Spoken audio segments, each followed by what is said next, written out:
नमस्कार विद्यार्थी मित्रांनो, आज मी तुमच्या समोर success typing practice centre Pune याचा संचालक जुने शेख आलेलो आहे. एक महत्त्वाच्या आणि खूप इम्पॉर्टंट विषयावर तुमच्याशी बोलण्यासाठी आलेलो आहे की जे विद्यार्थी आहेत, आपले काही विद्यार्थी आहेत जे पहिल्यांदा तर मी तुमच्या सगळ्यांचे अभिनंदन करतो, जे टॅक्स असिस्टंट तसेच महसूल सहाय्यक याच्यात तुम्ही क्वालिफाय करत आहात आणि जे टॅक्स असिस्टंट झालेले आहेत त्यांच्या तर पहिल्यांदा अभिनंदन की त्यांच्या कष्टाचं आज चीज झालंय. ते खूप चांगल्या पद्धतीने त्यांनी परफॉर्मन्स दिला, त्यांनी टायपिंग दिली.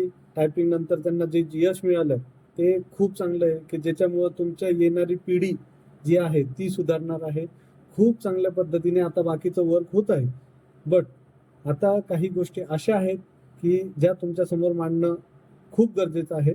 त्यासाठी मला खरं तर यावं लागलं की मी व्हिडिओ यासाठी बनवत नाही की बाकीच्या काही गोष्टींसाठी, पण खूप महत्त्वाच्या विषयासाठी बनवतो. तर पहिला आपला जो विषय आहे तो गंभीर विषय का काही आपले जे की तुम्हाला माहिती आहे की टॅक्स असिस्टंटसाठी वेटिंग लिस्ट लागते की ती वेटिंग लिस्ट आपली 2 वर्ष चालणार आहे. त्यात तुम्हाला जे वेटिंगमध्ये जे मुलं आहेत ते कट होणार आहे. ऑलरेडी जे पोस्ट होल्डर आहे त्यांनी स्वतःहून जाणीव म्हणजे एक सामाजिक जाणीव असते ना, त्या जाणीवेतून तुम्ही एक काम करू शकता की आपण ऑलरेडी जर क्लास 2 असाल तर तुम्ही ही जी आहे टॅक्स असिस्टंटची ती तुम्ही ऑप्टिंग आउट करू शकता. एवढं तुम्ही सामाजिक भान जर ठेवलं तर मला असं वाटतं की काही असे घर आहे जे अजून पण त्यांच्या मुलाचं किंवा मुलीचं वाट बघताय की माझा मुलगा कुठंतरी होईल, माझ्या मुलाचं कुठंतरी सिलेक्शन होईल आणि आपण माझा मुलगा आपली जी आहे का एक समाजात एक थोडीशी कुठंतरी का विश्वास उडालेला असतो. एमपीएससी करणाऱ्यांचं लवकर यश मिळत नाही, कोणाला लवकरही मिळतं पण कोणाला लवकर मिळत नाही. मग त्यांच्या ते यशात कुठेतरी तुमचा एक भागीदारी किंवा तुमचं एक श्रेय किंवा तुमचा थोडासा वाटा असावा. तुम्ही ऑलरेडी ग्रुप बी मध्ये जर सिलेक्शन असेल किंवा तुमच्या राज्यसेवेतून सिलेक्शन असेल तर मी तुम्हाला एक कळकळीची विनंती करतोय की तुम्ही ऑप्टिंग आउट करा. ऑप्टिंग आउट केल्यामुळे कुणाचं तरी भविष्य म्हणजे आयुष्यभर त्यांचं चांगलं होणार आहे आणि त्या आयुष्यभर तुम्हाला नक्की त्याचं काही ना काही श्रेय मिळत राहणार आहे. त्यामुळं आपले काही विद्यार्थी आहेत जे पुण्यात राहतात किंवा महाराष्ट्रात कानाकोपऱ्यात राहतात, सगळ्यांना असं झालंय की असं नाहीये की त्यांना कमी मार्क पडले म्हणून ते राहिले आणि असं पण नाही की त्यांचे कष्ट कमी. कष्ट तुम्ही सगळ्यांनी सारखेच केलेले आहे. कष्ट सगळ्यांचे सारखेच असतात. फक्त एवढं आहे का कोण कोण रेसमध्ये पुढे निघून जातं, कोण रेसमध्ये थोडंसं पाठीमागे राहतं आणि त्या 1 तास 2 तासाचा जो पेपर असतो त्या पेपरमध्ये ती मेंटॅलिटी असते. त्या मेंटॅलिटीत तुम्ही किती चांगला परफॉर्मन्स देता त्याच्यावर डिपेंड असतं. तर तुम्ही खूप चांगलं परफॉर्मन्स केलेलं आहे, पण तुमचे जे सहकारी आहेत ते थोड्याशा मार्कावरून ते पाठीमागं आहेत आणि तुम्ही ऑलरेडी जर पोस्ट होल्डर असाल तर माझी विनंती आहे की तुम्ही ती जे एक सामाजिक जाणीव आहे, आपण एवढे समाज सुधारक वाचले, एवढं आपण हे केलं, मग आपण 4 पोस्ट आपल्या स्वतःजवळ ठेवून किंवा बॅनरवर लावून आपण काय खूप मोठं काहीतरी घडवणार नाहीये. तर मला असं वाटतं, जेन्युइनली मला असं वाटतं की तुम्ही एक जाणीव दाखवावी आणि आपण स्वतःहून ऑप्टिंग आउट करावं. जर तुमच्याकडे वेळ नसेल तर मी माझा कॉन्टॅक्ट नंबर तुमच्या आपल्या डिस्क्रिप्शन बॉक्समध्ये टाकून देईन. तुम्ही त्याच्यावर मला कॉन्टॅक्ट करा. मी तुमचं ते ऑप्टिंग आउट कसं करायचं, काय करायचं, कशी पद्धत आहे सगळं सांगून तिथं तुम्हाला ऑप्टिंग आउट करून देईल. किंवा तसेच आता काही मुलांचं क्लर्कमध्ये पण झालं, जसं टॅक्समध्ये तसं क्लर्कमध्ये. आता जर कोणाचं फक्त टॅक्समध्ये आणि पोस्ट होल्डर नाहीये तर त्यांनी क्लर्कसाठी एक सामाजिक जाणीव दाखवावी का बाबा मला टॅक्स मिळाली आहे, मी टॅक्स करतो. तुम्ही ऑप्टिंग आउट जर केलं तर जो क्लर्कचा जो पार्ट आहे, महसूल सहाय्यकचा जो विषय आहे तो खूप गंभीर आहे. जर इथं वेटिंगचा विषय राहत नाही, इथं वेटिंग नसते आणि जर वेटिंग मधून तो नाही बसला तर त्याला पूर्ण 2 वर्ष त्याच याच्यात राहावं लागणार आहे. परत ती प्री, परत मेन्स, परत तोच, परत ते टायपिंग, परत ते आणि प्रत्येक गोष्टीचा एक जो पहिल्यांदा मिळवण्याचा आनंद आहे तो तुमच्या एक जिथं तुम्ही जाणारही नाहीये त्या एका गोष्टीमुळे बिचाऱ्याचं किंवा बिचारीचं किंवा जे पण स्टुडंट असेल त्यांचं ते राहून जाईल. तर असं वाटतंय की तुम्ही स्वतःहून आहे ना ते एक पाऊल उचला आणि तुम्ही करा. आम्ही महाराष्ट्रातल्या ज्या ज्या पोस्ट होल्डर विद्यार्थी त्या विद्यार्थ्यांना एवढं कॉन्टॅक्ट करणं आमच्या जरा थोडंसं कमी पडतंय. पण आमचा जो सोशल मीडिया प्लॅटफॉर्म आहे हा तुमच्यापर्यंत हा जर व्हिडिओ पोहोचत असेल तर तुम्ही नक्की या व्हिडिओच्या माध्यमातून असं समजा की खूप गरजवंत व्यक्ती आहेत, काही व्यक्ती आहेत त्यांचं 1 मार्क अर्धा मार्क याच्यावरून त्यांना पोस्ट मिळालेली नाही किंवा त्यांच्या मेरिटमध्ये नाव येण्यासाठी अजून पण कन्फ्युजन आहे. पण तुमच्या त्या 1-2 ऑप्टिंग आउटने किंवा तुमच्या नो प्रेफरन्सने ते विद्यार्थी कुठंतरी त्या लिस्टमध्ये येणार आहे. ते विद्यार्थी विचार करा, आपण प्रोसेस करण्यासाठी पहिल्यांदा प्री दिली, तिथं आपण कष्टच केले. परत मेन्स दिली, तिथं पण कष्टच केले. टायपिंग दिली, तिथं पण कष्टच केले. आणि आपण आता लिस्टमध्ये येण्यासाठी पण कष्ट करावं लागतंय. म्हणजे तुमच्यापेक्षा एक लेवल त्यांना आणखी जास्त कष्ट करावं लागतंय. ही एक खूप खतरनाकच गोष्ट आहे. आणि या गोष्टीत तुम्ही थोडासा सहभाग दिला, तुम्ही स्वतःहून ऑप्टिंग आउट केले, तुम्ही ऑप्टिंग आउट करा. माझ्या व्हॉट्सअपला किंवा टेलिग्रामला तुम्ही मला शेअर करा की आम्ही ऑप्टिंग आउट केलेलं आहे. मी ते विद्यार्थी टाकतो की जे विद्यार्थ्यांना थोडासा धीर येईल की आपण कुठंतरी होणार आहात. आणि काही विद्यार्थी याच्यामध्ये डिप्रेशनमध्ये जाण्याचे खूप चान्सेस असतात.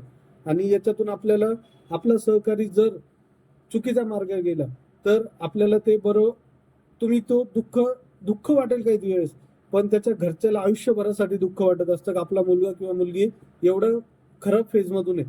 आणि आपण सगळे असे नाही आहेत का खूप श्रीमंत घरातून आलेलो आहे आणि आपलं सगळं व्यवस्थित आहे आणि मग आपलं झालंय. आणि त्या 4 पोस्टवर तुम्ही जाऊ पण शकणार नाही की 4ही पोस्ट मिळाल्या, मला 3 पोस्ट मिळाल्या, टॅक्स पण आहे, महसूल पण आहे आणि मी सगळ्या पोस्टला जाणार. तर असं तर होऊ शकत नाही. त्यापेक्षा तुम्ही एक पोस्टला जाऊ शकता. तर एक सामाजिक जाणीव देऊन तुम्ही हे करा. ही जी आपण विद्यार्थ्यांसाठी घडवलेली एक चळवळ आहे की ऑप्टिंग आउट हा किंवा नो प्रेफरन्स हा खूप मोठा विषय आहे. याच्यात तुम्ही स्वतःहून भाग घ्या. ही चळवळ आपल्याला मोठी करून जेवढे विद्यार्थी तुमच्यापेक्षा 1-2-3 मार्कांनी जे पाठीमागे आहे ते मुलं इन होऊ शकतात. त्यासाठी आपल्याला जेवढे प्रयत्न करता येईल तेवढे करा. ज्या विद्यार्थ्यांचं याच्यात नाहीये किंवा असे पण काही विद्यार्थी आहे का त्यांचे मित्र झालेले ते नाहीये, असे पण विद्यार्थी आपला व्हिडिओ बघत असतील, त्या विद्यार्थ्यांनी पण आपल्या मित्रांना समजावं का बाबा तुझ्या एकामुळं कोणाचं तर एकाचं आयुष्य, फक्त त्याच्या एकट्याचं आयुष्य घडत नाही. त्याच्याबरोबर त्याची फॅमिली आली, त्याच्या मित्र आले, त्याच्या समाजातलं जे म्हणजे एक समाजात असं प्रतिष्ठा असते, ती मुलं आपण सगळी गमावलेली असते. कारण आपल्यावरचा विश्वास खूप लोकांचा उडलेला असतो. तो विश्वास कधी आपण मिळतो ज्यावेळेस तुम्हाला एक पोस्ट मिळते, हा तुमच्यावर विश्वास आहे, अरे करून दाखवलं करून. तोपर्यंत तुम्हाला कोणीही म्हणत नाही की तुम्ही योग्य मार्गाने जातात. तर माझं एक कळकळीची विनंती आहे का तुम्ही फक्त एक काम करायचं आहे की तुम्ही एकदा जर तुम्ही ऑप्टिंग आउट किंवा काहीतरी केलं तर तुम्हाला नक्की त्या विद्यार्थ्यांचं किंवा त्या घरच्यांचं तुम्हाला नक्कीच काहीतरी आशीर्वाद लाभेल. तुम्ही नक्कीच आयुष्यात काहीतरी प्रोग्रेस करताल. तर जे विद्यार्थी आहेत, जे ओबीसी मधून आहेत, ओपन मधून आहे, एससीबीसीचे खूप सारे विद्यार्थी आहे का एससीबीसीच्या विद्यार्थ्यांना खूप प्रॉब्लेम आला आहे की त्यांचे जागा पण आता हे झाल्यामुळे त्यांना पण प्रॉब्लेम येतोय. ईडब्ल्यूएसचे काही मुलं आहे, काही ईडब्ल्यूएसचे खूप सारे मुलं पोस्ट होल्डर आहेत आणि अजून पण त्यांच्या याच्यात नाव आहे, ते पण विद्यार्थी आहेत. काही एससी कॅटेगरीचे, एसटीचे आहे, भरपूर आहे. कारण आपण 4 ठिकाणी जाऊ शकत नाही, आपण एका ठिकाणी जाणार आहे. सो मला असं वाटतं की तुम्ही ऑप्टिंग आउटसाठी तसेच नो प्रेफरन्ससाठी जेवढे तुम्हाला करता येईल तेवढे करा. जे विद्यार्थी याच्यात नव्हते पण त्यांचे मित्र होते, त्या मित्रांना पण त्यांनी समजून सांगा की तुम्ही पण एक चळवळीचा भाग बना. तुम्ही स्वतः ते स्ट्रगल करताय, ते स्ट्रगल तुमच्यात एखाद्या सहकार्याला येतंय आणि त्याला त्यातून बाहेर काढायचंय. कितीतरी असे विद्यार्थी आहे की जे आपण कळकळ कधी व्यक्त करतो, जर एखाद्याने सुसाईड केली, अरे सुसाईड करून गेलं, एवढं काय झालं होतं, अरे एवढं नाही, त्याच्या आयुष्यात खूप काही घडलेलं असतं आणि तो त्या फेज पर्यंत पोहोचतोय.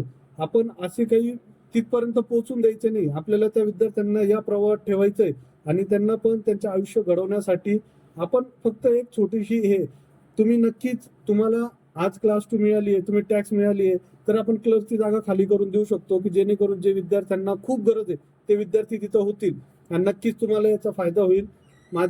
मी तुम्हाला माझ्या सक्सेस परिवार तसेच मी स्वतः जुनेद शेख याच्याकडून तुम्हाला सगळ्यांना विनंती करतोय की तुम्ही या आपल्या विद्यार्थ्यांसाठी चालू केलेली एक जी चळवळ आहे, जी ऑप्टिंग आउटची आहे, नो प्रेफरन्स आहे, त्यात तुम्ही स्वतःहून सहभागी व्हा आणि याचा एक तुम्ही पार्ट बना. आपले जे सहकारी आहेत त्यांना पण या प्रवाहात येण्यासाठी, त्यांना पण महाराष्ट्र गव्हर्नमेंटच्या एक आयकडसाठी जे त्यांनी एवढे दिवस कष्ट केले. काही विद्यार्थी जे पुण्यात राहणारे असो किंवा वेगवेगळ्या जिल्ह्यात राहणारे असो, किंवा छत्रपती संभाजीनगरमध्ये राहणारे असो, यांनी खूप कष्ट केलेले. तुम्ही अक्षरशः बघितलेले असेल, पुण्यात राहणारे विद्यार्थी ढेकणांसह लढून कितीतरी रात्री न जागून अभ्यास करून आता सध्या गॅसचं किती तुटवडा होता तरी पण इथं मुलं स्ट्रगल करून जगताय. आणि सगळ्या या गोष्टीसाठी आणि सगळे या हा दिवस बघण्यासाठी जगत असतात. आणि तो दिवस त्यांच्या आयुष्यात आपल्या एका चुकीमुळं नाही येणार, तर ते जे बर्डन आहे तुम्ही आयुष्यभर घेऊन नाही चालू शकत. आणि तुमच्या एकामुळं कितीतरी लोकांच्या चेहऱ्यावर हसू येणार आहे. तर तुम्ही या गोष्टीचं भान ठेवा, एक सामाजिक थोडीशी आपुलकी दाखवा आणि एवढी एक गोष्ट करा. मी तुम्हाला विनंती करतो, तुम्ही फक्त या गोष्टीवर विचार करा. तुमच्याकडे जे विद्यार्थ्यांचे नावं असतील, जे विद्यार्थी थोडेफार नाही होत असेल किंवा त्यांना काही कन्फ्युजन असेल की माझं समजा टॅक्स मधून झालंय पण मला क्लर्क मधून कोणतं डिपार्टमेंट मिळेल का, तर यावेळेसचे डिपार्टमेंट पण इतके पण हे नाहीये. आणि गावाकडेच मिळेल का, मला मुंबईत राहणं जमेल का, तर असं काही नाही का तुम्ही मुंबईत राहू शकत नाही किंवा तुम्हाला गावाकडेच मिळेल असं पण काही नाही. हे प्रेडिक्टेबल आहे का तुम्हाला मिळेल किंवा नाही मिळेल. हा तो तुमचा गौण पाठ आहे. तुम्ही प्रयत्न करणार पण तुमच्या एका प्रयत्नामुळे कोणीतरी पाठीमागे राहून जाईल आणि नंतर तुम्हाला जर तुम्हाला गावाकडे नाही मिळालं तुम्ही ते पण सोडून देणार. मग तिथं ती एक जागा खाली जाणार आणि जे कोणत्या तरी एका विद्यार्थ्याला मिळणार होतं ते पण नाही मिळणार. आता काही मुलांचा एक असा प्रश्न होता की जर एससीबीसीच्या आरक्षणाला काही झालं तर आपल्या ऍड मध्ये काय होईल का, तर असं काही होत नाही. आपल्या ऍड आता आपली एक्झाम झालेली आहे त्याच्या आणि या ईडब्ल्यूएसचा किंवा एससीबीसीचा काही जो किंवा आरक्षणाचा असा काहीही पार्ट होत नाही. त्यामुळं आपण एक बांधिलकी दाखवा. आपले जे सहकारी आहेत त्यांना आपण एक बांधिलकीने त्यांना पण आपण या प्रवाहात घेऊ. जेवढे जास्त होतील तेवढे ऑप्टिंग आउट किंवा नो प्रेफरन्स देऊन त्यांना या प्रवाहात आणण्याचा प्रयत्न करू, जेणेकरून त्यांचं पण आयुष्य चांगलं होईल. तुमचं पण चांगलं झालेलंच आहे. आणि मी परत एकदा तुम्हाला अभिनंदन करतो की जे टॅक्स असिस्टंट मधून पोस्ट मिळालेले आहे त्यांचे माझ्याकडून मी जुनेद शेख तसेच सक्सेस टायपिंग प्रॅक्टिस सेंटर याचा संचालक तुम्हाला सगळ्यांना याचे अभिनंदन करतो. जे विद्यार्थी आता तुमच्यामुळं क्लर्क मध्ये म्हणजे महसूल सहाय्यक मध्ये जे होणार आहे त्यांचं पण मी अभिनंदन करेन. पण ते अभिनंदन फक्त आणि फक्त तुमच्यामुळे असेल. त्यामुळे तुम्ही एक थोडासा पाऊल उचला. विद्यार्थी खूप कष्ट करताय यासाठी. तुम्ही पण थोडेसे एक बांधिलकी दाखवा. धन्यवाद.